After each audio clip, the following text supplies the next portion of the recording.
Bonsoir, bonsoir, bonsoir à tous. J'espère que vous portez bien et que vous avez passé une très belle journée. Alors ce soir, nous allons parler du périnée et du postpartum.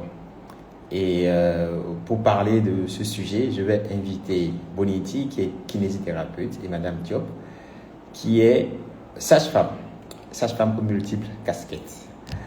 Andy, bonsoir. Alors, est-ce que Boniti est avec nous?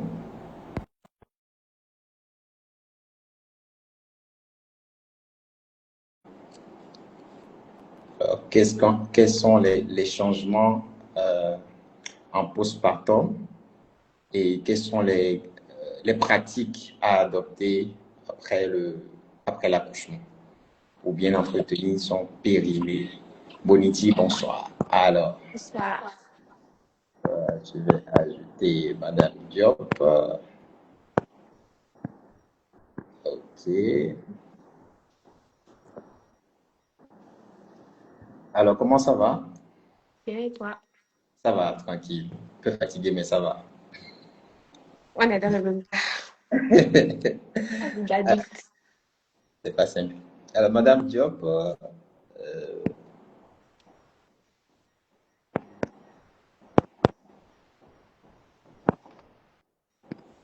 Madame Diop, je vous ai envoyé l'invitation. OK.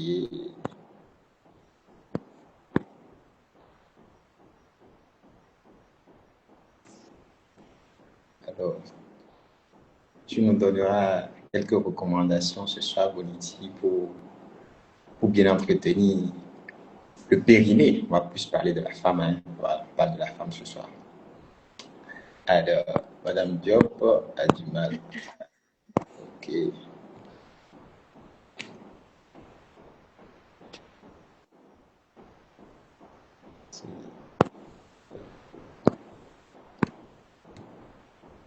Madame Diop, on a quelques petits soucis. Ah oui, là, c'est bon. Parfait. Madame Diop, bonsoir.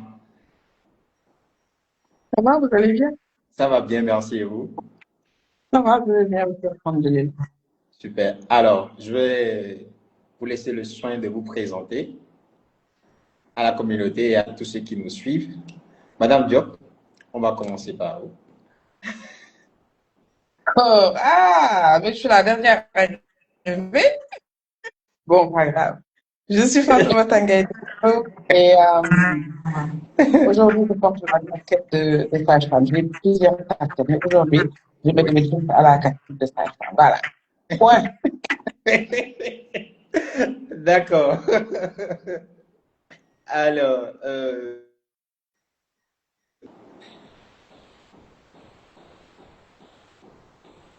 Boniti, Oui. je peux te présenter. À Global Bonity, Monia, kinésithérapeute, qui exerce depuis 2013. Voilà. Très bien. Alors, ce soir, nous allons parler du périnée et du postpartum. Madame Diop, qu'est-ce que le périnée et pourquoi est-il essentiel? Alors, le périnée, de manière schématique, si je devrais prendre un seul mot, ce serait la fondation de une des fondations de notre maison. Mhm. Parce que c'est un muscle qui est là, bon, on appelle périnée, c'est un muscle qui est assez long, comme un hamac qui est là, sur lequel se balancent plusieurs organes. Donc, on retrouve la vessie, le rectum, principalement pour la grossesse, l'utérus, parce que voilà, il y a ce volume-là qui est augmenté. Et maintenant, les autres organes qui s'adoucent aussi à ces organes. Donc, voilà un organe qui est là, un muscle plutôt, qui est là et qui supporte énormément de choses. Donc, il y a un rôle très, très important euh, dans la vie de l'individu, mais principalement dans la vie. Parlons des femmes, quoi. Moi, je suis, voilà. Donc, principalement dans la vie des Donc, pour résumer, le périnée, ensemble de muscles plutôt une sorte de hamac qui soutient Qui soutient, oui. la vessie, le rectum, l'utérus. L'utérus. Et même les organes qui sont un petit peu en plus. Voilà, c'est beaucoup de. Il soutient énormément. Donc, pourquoi est-il essentiel, on va dire? Oui, parce qu'il est essentiel. Parce que quand je dis il soutient tous ces organes-là, voilà, tout ça, pour un muscle, il est essentiel. Maintenant, il est essentiel parce qu'il joue aussi plusieurs rôles. Oui. Donc, il y a ce rôle de soutien-là que j'ai évoqué tout à l'heure. Il y a ce rôle sur la continence, parce que plus le périnée est en bonne santé, plus il joue un rôle par rapport. Aujourd'hui, si on arrive à retenir ses urines et ses selles, c'est parce qu'il joue son rôle. Donc, il joue un certain rôle sur la continence. L'autre rôle, c'est par rapport au plaisir sexuel. On parle des femmes, il y a un certain rôle sur le plaisir sexuel. Donc, il est essentiel dans la vie de l'individu. Aussi bien chez, on parle aujourd'hui des femmes, mais aussi bien chez les femmes que chez les hommes. Voilà. Donc, rôle essentiel, hamac, donc rôle crucial dans la soutien de continence et sur le plaisir sexuel. Ouais. Et c'est ça, continence urinaire, anale, ainsi que le plaisir sexuel. Alors, quels sont les changements qui se produisent sur le périnée pendant et après la grossesse? Alors, pendant la grossesse, je l'ai dit tout à l'heure, il y a ce rôle de soutien. Qu'est-ce qui se passe pendant la grossesse? L'utérus qui avait la taille d'une pomme se retrouve avec une taille de pastèque. Donc, c'est 9 mois, c'est une augmentation de la volume et il y a même d'autres hormones qui agissent un tout petit peu aussi sur la souplesse du périnée. Donc, durant la grossesse, c'est-à-dire en temps normal, il supportait, disons, de manière très schématique, 1 kilo durant la grossesse, il en supporte combien? Multiplié par, il continue à supporter. Donc, il y a une certaine charge, il y a la pesanteur qui est là et il est un muscle, j'ai dit tantôt. Maintenant, ça, c'est la grossesse, c'est les 9 mois de grossesse. Durant l'accouchement, on requiert aussi le périnée parce qu'il y a une surdistension qui est là. C'est-à-dire, plus le périnée est souple parce qu'il est assez souple pour supporter l'accouchement. Donc, grossesse, accouchement, il y a un fort impact sur le périnée qui est là. Et ça va au-delà maintenant parce que durant la grossesse, il a supporté tout le poids, toute cette charge-là. Durant l'accouchement, il supporte aussi cette surdistension-là sans compter les fissures qu'on peut avoir, les épisiotomies qu'on peut avoir. Donc, il y a beaucoup de petits bobos qui peuvent lui arriver en sus de la charge-là. Et maintenant, après accouchement, voilà, il y a ces impacts-là qu'il faut se charger de prendre bien soin. Alors, Boniti, quel rôle joue la kinésithérapeute dans la rééducation du périnée? Boniti? C'est bon, désolé. Boniti, oui, on ne t'entend pas. Vous me voyez? Oui. Oui, là c'est bon. Vous m'entendez? Oui, là c'est bon. Vous me voyez? Aussi. Toute belle aussi, merci. Ah, tu nous entends, Boniti? Ah. Moi, je vous entends. Aimez-vous? Oui, là c'est bon. Ok. Donc, dis-nous, quel rôle joue la kinésithérapeute dans la rééducation du périnée? Alors, la kinésithérapie, par définition première, c'est le traitement par le mouvement. La kinésithérapie périnéale ou rééducation périnéale, c'est un ensemble d'exercices et de techniques que l'on utilise pour renforcer les muscles du plancher pelvien. Madame en a parlé tout à l'heure. ça sous-tend le rectum, la vessie et principalement chez la femme, l'utérus et le vagin. Ces organes sont essentiels pour soutenir tout ce qui est pelvien. Donc, nous, en tant que kiné, on est là pour renforcer tout cet organe-là, tout cet ensemble. Et ça permet aussi de travailler un peu plus le muscle, tout ce qui est continence urinaire ou fécale.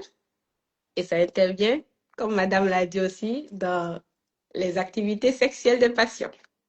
Ouais. Alors, notre objectif en première position, quelle que soit la grossesse déjà, quel que soit l'accouchement plutôt, qu'il ait été par voie basse ou par césarienne, la rééducation périnéale est essentielle. Ouais. Parce que le bébé, il a appuyé sur ses organes. Donc, il y en a qui vont vous dire, ah, j'ai accouché par césarienne, j'ai pas besoin de rééducation périnéale. C'est complètement faux. Ouais. Premier point. Deuxième point, lorsqu'il y a des dysfonctionnements chez les patients qui sont peut-être un effet de lourdeur dû au descente d'organes, ou s'ils ont des fuites urinaires, par exemple, en faisant du sport ou en faisant tout banal comme éternuer, on a encore besoin de la rééducation périnéale. Et troisièmement, améliorer la qualité de vie sexuelle du patient. Ouais. Très, très important. Ouais. Donc, merci Boniti pour le rôle de la kinésithérapie dans la rééducation du périnée. Alors, Madame Diop, quels sont les signaux d'alerte d'un périnée fragilisé? C'est vrai, on devait deviner cela avec Ouais. le rôle que joue le périnée dans la continence, mais on Voilà. va essayer de rappeler à ceux qui nous suivent les signaux d'alerte d'un périnée fragilisé. Ouais.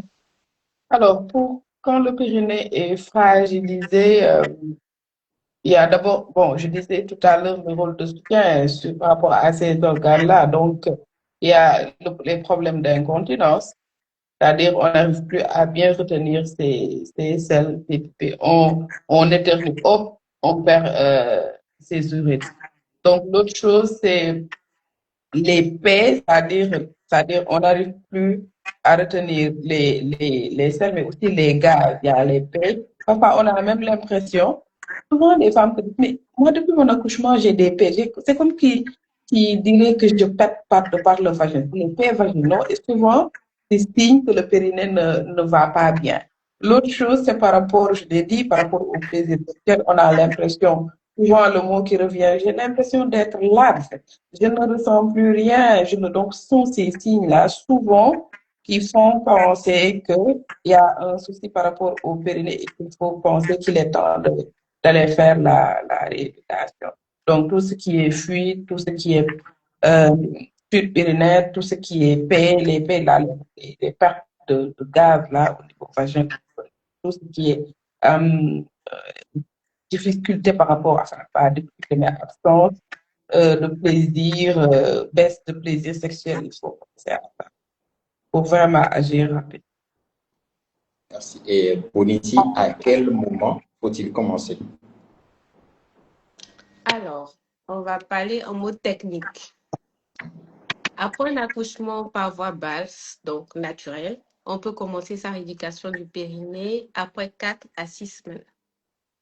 En cas d'accouchement par voie césarienne, on peut attendre 6 à 8 semaines. Maintenant, ça c'est la technique. Mais après 2, 3, 4 mois, c'est toujours possible de faire sa Ouais. rééducation du périnée. Parce que on comprend les femmes avec le bébé, c'est compliqué. Elles viennent te demander, ah, j'ai accouché il y a 3, 4 mois, 6 mois. C'est toujours possible de faire sa rééducation du périnée. Donc, il faut respecter, en fait, par voie basse, 4 à 6 semaines, pas césarienne, 6 à 8 semaines, mais à tout moment, en On peut postpartum, toujours le faire. vous pouvez faire votre kiné, votre rééducation du périnée. Ouais. Et comment se Moi, passe je dirais tout au long de la vie, hein. Tout au Ouais, long de la vie. si, C'est-à-dire, spécifiquement, on Oui. parle de grossesse, d'accouchement. Et je pense que tout au long de la vie, il faut penser à faire des séances de rééducation périnéale. C'est tout autant important pour pour la femme en âge de reproduction qui est censée tomber enceinte, accoucher, mais c'est aussi important pour les femmes qui sont en période de ménopause parce que c'est très ça. C'est-à-dire que tu as un gain. Donc là, spécifiquement, c'est vrai que notre lèvre, là, c'est tout autour de l'accouchement. Mais pour les femmes, pensez à faire des sessions tout au long. N'hésitez souvent pas. C'est-à-dire, il n'y en a jamais assez. Il faut le faire. Ouais. Pas Très une important. La rééducation du périnée. Et Boniti, tu nous diras comment se passe une séance de rééducation du périnée. Alors, en général, les séances de périnée, elles sont étalées sur 10 séances pour avoir un bon effet. Les 2-3 premières séances sont spécifiques à des exercices de contraction, relâchement ou de contraction, relaxation du périnée. On essaie d'expliquer aux patients le recentrage de son périnée, la prise de conscience de son périnée par des exercices assez simples qui peuvent être reproduits à la maison. Et après, à partir de la 4e séance, on ajoute le biofeedback ou l'électrostimulation avec la sonde vaginale. Donc, Alors, voilà. tu vas nous montrer plus tard quelques exercices qu'on peut pratiquer à la maison. Exactement. Et comme tu l'as dit, le biofeedback est bien indiqué aussi dans la constipation chez la femme parce que justement, on a parlé de continence fécale. Donc, en cas de constipation qu'on peut avoir ou bien en postpartum ou la descente du rectum dans le pelvis, enfin, dans le vagin, on peut avoir également recours au biofeedback qui est très efficace et donne de bons résultats en cas de constipation. Et Madame Diop, comment apprendre à réhabiter son corps après un accouchement? On comprend qu'il y a beaucoup de changements, pas seulement au niveau du périnée, il y a beaucoup de changements, mais alors, quelles sont les recommandations que vous nous proposez aux femmes pour apprendre à réhabiter leur corps après un accouchement? Alors, je dirais, je pense que ça, il faut y penser même durant la grossesse. Les questions de préparation à la naissance, ces différents suivis que tu as te permettent de te préparer à l'avance par rapport à cette nouvelle étape où tu es maman. Donc, où c'est une nouvelle étape que tu franchis où il y a un plus qui est là, c'est le bébé. Vous étiez 2 ou 3, je ne sais pas, maintenant il y a un bébé qui est là, qu'il faut savoir intégrer. Donc, la première chose, et facilement, dans cette phase-là, on peut s'oublier. On peut s'oublier complètement et être complètement focus. On est en Afrique, focus sur le bébé, mais focus sur les papas qui sont des gros bébés. Donc, tu as finalement 2 ou 3, 4 bébés à gérer. Si tu as 2 enfants plus que papa, ça te fait 3 bébés. Donc, facilement, tu peux t'oublier. Et c'est ce qu'il ne faut pas faire, il ne faut pas s'oublier. Donc, pour moi, la première étape, c'est cette prise de conscience-là qu'il faut avoir pour te dire, ah, moi aussi j'existe, je dois prendre soin de moi. Maintenant, une fois cette prise de conscience-là, comme j'ai dit, ça doit commencer à se faire. On doit se préparer à cette étape-là, même durant la grossesse. Une fois fait, on va essayer de faire une reprise de contrôle pour pouvoir prendre soin de soi. Et ça, la rééducation en fait partie, le sport en fait partie, les me time, comme j'ai l'habitude de le chanter partout, les temps pour soi, on fait ces différentes là vont de revenir, de te recentrer sur toi, d'apprendre à t'aimer comme tu es, parce que c'est une nouvelle étape. Hein. Je pense que toutes les mamans sont passées par cette étape-là, où à un moment, on se pose des questions, on se sent plus belle, on se sent... Voilà. Donc, il faut vraiment, moi je me dis que la première étape est d'abord psychologique avant de prendre une quelconque action pour aller, par exemple, vers la kiné, pour reprendre son sport, pour reprendre une alimentation saine, etc. Pour vraiment prendre du temps pour soi.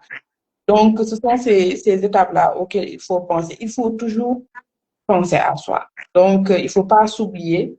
Sinon, bonjour les dégâts après, quoi, parce que beaucoup de moments de frustration, de fatigue émotionnelle. Voilà. Prendre soin de soi, très important.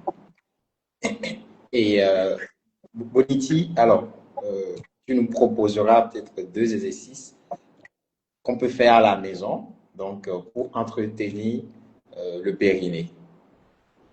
Nous sommes Tout de suite. tout oui, c'est ça. Alors, c'est des exercices assez simples. J'ai fait une petite feuille. Vous voyez. Je pense que c'est assez simple. Exercice de respiration. Aussi. Alors, on t'entend difficilement. Ça s'entrecoupe. J'ai des petits exercices de respiration. Oui. Vous entendez? Alors, Oui. c'est simple. Hein? Vous sur le dos, les jambes sur le lit complètement. Vous allez inspirer, rentrer le ventre, cesse, et contracter le périnée comme si vous voulez aller faire, mais vous retenez ça. Pendant 6 secondes. Et vous relâchez. C'est un exercice assez simple. Ouais. Vous avez entendu? Oui. D'accord. Exercice qui découle aussi de celui-là. Au lieu d'avoir les jambes à plat sur le lit, vous faites une genuflexion. Vous inspirez, vous rentrez le ventre, vous serrez les fesses. En serrant les fesses, automatiquement, vous serrez le périnée. Et vous pouvez soulever les jambes en genuflexion sur le ventre et vous le redescendez tranquille. C'est des petits exercices qu'on peut refaire à la maison. Tu as des images des 2 exercices dont tu viens de parler pour qu'on puisse mieux voir. Parce que là, à un moment donné, moi, je ne t'entendais pas très bien. OK. C'est l'exercice en question. Genuflexion, vous êtes en position et vous ramenez le genou sur le ventre et vous revenez. OK. C'est un exercice assez simple. Très bien. D'accord? Oui. Donc, le premier exercice dont j'ai parlé, vous pouvez le faire au lieu de la genuflexion, les jambes sont tendues. Sur le lit, à même le lit. Très simple. OK. Madame Diop, vous êtes là? Oui. Oui. Alors, Madame Diop, vous avez parlé tout à l'heure du sport. Vous avez parlé du sport, le retour au sport. Quand et comment? Quand on se sent prêt. Pardon? Quand on se sent prêt. Vous m'entendez? Oui, là oui. Quand on se sent prêt. Oui. C'est-à-dire, moi je ne suis pas du genre à dire, non, il est préférable de commencer à... Parce que quand on dit ça, la femme qui ne se sent pas prête pour reprendre le sport peut se sentir coupable. Je n'aime pas créer ce sentiment-là. Donc, moi, je dis, reprenez le sport quand vous vous sentirez prêt. C'est pourquoi j'ai parlé tout à l'heure de la prise de conscience, la reprise de contrôle. Parce qu'une fois qu'on reprend contrôle, on va prendre des actions. Mais bon, avant le sport, moi, je préférerais, peut-être Bonetti me rectifiera si ce n'est pas le cas, mais qu'on commence par sa rééducation périnéale et même une rééducation abdominale au besoin. C'est quelque chose qu'on oublie souvent. Une rééducation abdominale et après le sport. Donc, peut-être pour la rééducation périnéale, la rééducation abdominale, peut-être dans les 3 premiers, comme elle a dit, dans les 6 semaines, dans les 8 semaines, etc., dans les 3 premiers mois, ou quand on se sent aussi prêt à le faire. Mais pour le sport, je pense qu'il faut laisser à la femme, c'est-à-dire, on peut lui faire quelques rappels, on peut lui donner des conseils, mais qu'on lui laisse le temps de débuter tout doucement par la marche, par après les sports, progressivement le type de sport qu'elle choisira de faire. Donc, je dis, reprends le quand tu te sens prêt. Ne faites pas peut-être comme moi qui ai attendu pendant, voilà, bien comme nous, mais c'est-à-dire, on ne met pas aussi la pression. Je mets pas, j'aime pas qu'on mette la pression, donc je ne mets pas de pression. Et est-ce qu'il y a des sports, enfin, type de sport à privilégier ou pas? Bon, au début quand même, à la reprise, je pense il faut y aller en douceur, hein. Une petite marche, voilà, ou voilà. Maintenant, si on n'avait pas l'habitude de faire du sport aussi avant la grossesse, et qu'on c'est vraiment pas dans nos habitudes. Bon, c'est vrai qu'on peut toujours corriger les choses, mais c'est pas du jour où on commence à faire des marathons. Donc, c'est par rapport, je me dis, franchement, c'est au cas par cas. Donc, commencez par une marche douce. Vous aviez l'habitude de faire votre sport. Maintenant, quand on se sent vraiment bien récupéré et tout, on peut progressivement reprendre ton sport. Tu faisais du basket, tu faisais de la natation, tu faisais du judo, tu faisais du karaté, ça dépendra de toi. Donc, l'idéal, c'est de commencer doucement et de reprendre progressivement vers les sports. Maintenant aussi, toujours prendre l'avis des spécialistes. Parce qu'on a été peut-être suivi par un gynéco, par un médecin, par un kinésiste. Peut-être il faut aussi, par une sage-femme, il faut aussi lui demander, lui poser la question par rapport au sport. Une femme qui a peut-être été césarisée nécessite beaucoup de temps pour un moment de cicatrisation avant de reprendre certains sports, etc., etc. Donc, il faut aussi cet avis-là qu'il faut prendre en considération. Très important, au cas par cas. Et ça, Ouais. alors, nous allons aborder, disons, la dernière partie de notre live avant de recevoir peut-être quelques questions. Ce sera un jeu sur les idées reçues. Idées reçues sur le périnée postpartum et la sexualité postpartum. On va commencer par Madame Diop. Le périnée se remet tout seul après l'accouchement, vrai ou faux? Ah, faux, hein? D'après tout ce qu'on a dit, complètement faux. Très bien. Il faut en prendre soin. Très bien. Une rééducation est nécessaire. Boniti, Ouais. si j'ai accouché, je sais qu'on a donné la réponse, mais c'est des idées reçues. Si j'ai accouché Ouais. j'ai accouché pas césarienne, mon périnée n'a pas besoin de rééducation. Vrai ou faux? Faux. Faux aussi. Quel que soit le type d'accouchement, qu'il ait Oui, été parfois basse ou pas c'est ça. césarienne, il faut de la rééducation du périnée. Parce Ouais. que la Obligatoire. grossesse elle-même fragilise le périnée. Exactement. C'est ça. C'est ça. Alors, toujours Boniti, faire des abdos aide à renforcer le périnée. Vrai. Parce que dans la rééducation du périnée, on travaille les abdos. Il y a une partie où on travaille spécifiquement les abdos.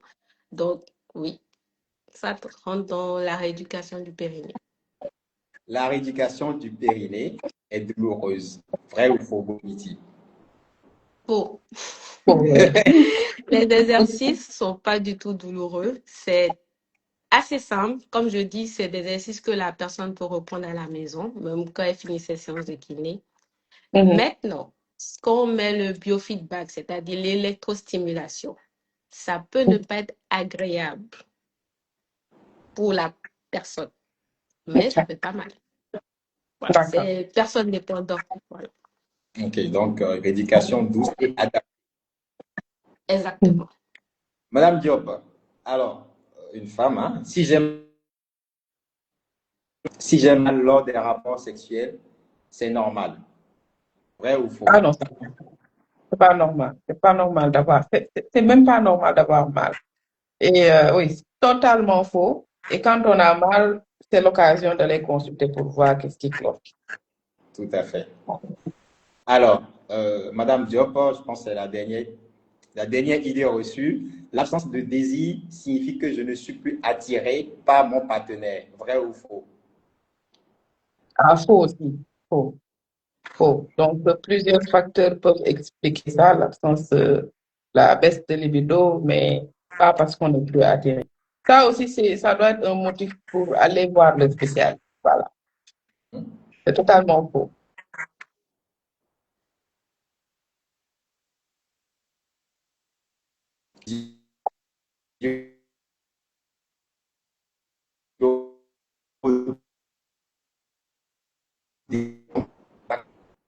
Madame Diop, Pardon? Ça a On bugué. dirait oui, ça a bugué, Ça a oui. bugué. je pense qu'on a créé la connexion. Les cicatrices d'épisio, de déchirure ou de césarienne n'ont pas d'impact sur la sexualité. Vrai ou faux? Aussi, aussi. Il faut se l'avouer, hein, ça a un gros impact même. Très bien. Donc, retenons que tout ça, la mobilité du périnée influence forcément les sensations. Ouais. Alors, est-ce qu'il y a des questions?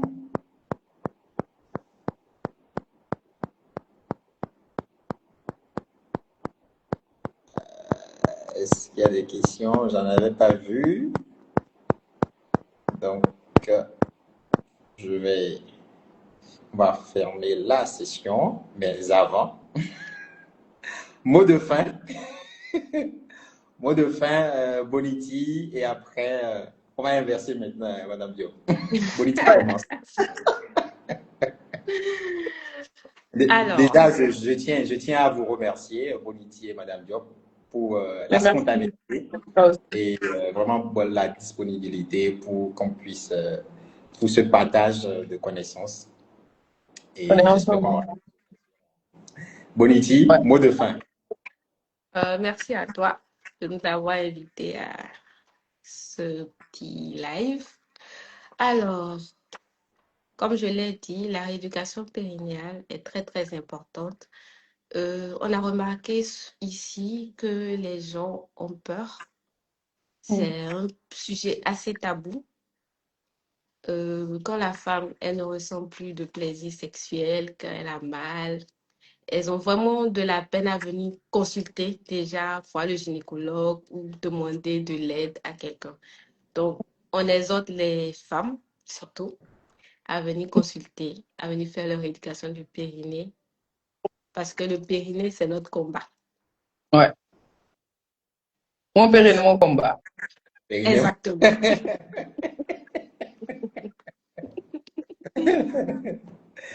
Alors, merci Boniti. Madame Diop.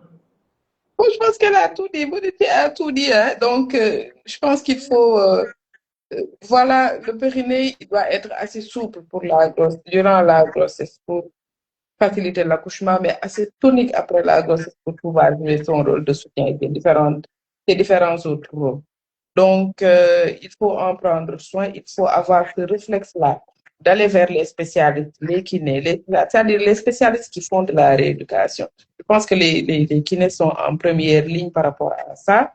Il faut toujours avoir ce réflexe-là d'aller prendre soin de son périnée. C'est une manière aussi de prendre soin de soi. Donc, et il y a quelque chose, bon, peut-être que je vais lui poser la question, c'est par rapport au massage périnéal, qui aussi rend souple, c'est-à-dire c'est un geste qui rend souple pour faciliter l'accouchement, éviter souvent dans certains cas, le maximum possible l'épisiotomie. Est-ce que ce sont les kinés? Est-ce que je pense que ça aussi, voilà un acte qui est assez méconnu, très rarement fait durant le suivi prénatal et qui pourtant est assez essentiel, je trouve. Donc, je pense que c'est un conseil. Aujourd'hui, c'est les dames à l'honneur, mais la rééducation, c'est pour tout le monde. Les périnées, tout le monde a son périnée, qu'on soit homme ou femme. Donc, prenons-en soin. Merci encore vraiment pour l'initiative. Merci beaucoup. Merci à tous ceux qui nous ont suivis. Vous aurez le live en replay sur les pages respectives.